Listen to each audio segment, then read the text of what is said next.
భుజం కండరాలు ఓకే. మనం అనుకున్నట్టు వయసు పైబడుతున్న కొద్దీ వాటంతట అవి కొంచెం డీజనరేట్ అయ్యేది. అది ఓకే. బట్ కొన్ని కారణాల వల్ల ఇవి ఎక్కువయ్యే అవకాశం ఉన్నది. ఏమిటి అనేది మనం ఇప్పుడు చెప్తాం. ఏమిటంటే ఒకటి థైరాయిడ్ ప్రాబ్లం ఉన్నవాళ్ళు. థైరాయిడ్ ప్రాబ్లం ఉన్న వాళ్ళకి స్వతసిద్ధంగా ఆర్థరైటిస్ కానీ, కండరాలు వీక్ అవటం కానీ ఈ ప్రాబ్లం ఉంటుంది. అలాగే vitamin D deficiency. Vitamin D deficiency ఉంటే కూడా కండరాలు వీక్ అవుతాయి. మూడవది షుగర్. డయాబెటీస్ ఉన్నప్పుడు ఏమైందంటే పెరియార్థరైటిస్ ఆఫ్ ద షోల్డర్ అని వస్తుంది. అలాగే న్యూరోపతీస్ వస్తాయి. కండరాలు వీక్ అవ్వటము, బిగుసుకుపోవటం, భుజం చుట్టూతో ఉన్న కండరాలు బిగుసుకుపోయి మూమెంట్స్ జామ్ అయిపోతాయి అంటాం. చాలామంది పేషెంట్లు మన దగ్గరికి వచ్చి, సార్ నా భుజం జామ్ అయిపోయింది సార్, నాకు మూమెంట్ రావట్లేదు సార్ అని చెప్తారు.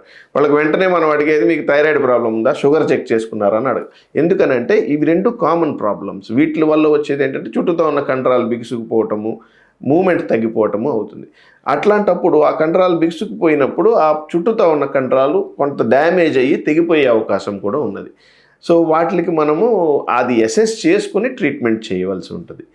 సో ఈ కారణాలను ముందు మనం చూసుకోవాలి. వెంటనే ఆపరేషన్ చేసేద్దాము లేదా ఏదో ఇంజెక్షన్ ఇచ్చేద్దాము అన్నట్టు కాకుండా ముందు కారణానికి ట్రీట్మెంట్ చేసుకొని తర్వాత ఆ డ్యామేజ్కి ట్రీట్మెంట్ చేసుకోవడం ఉత్తమం. మీరు తీసుకునే అదే మందులు, అదే నాణ్యమైన మందులు, కానీ సగం ధరకే.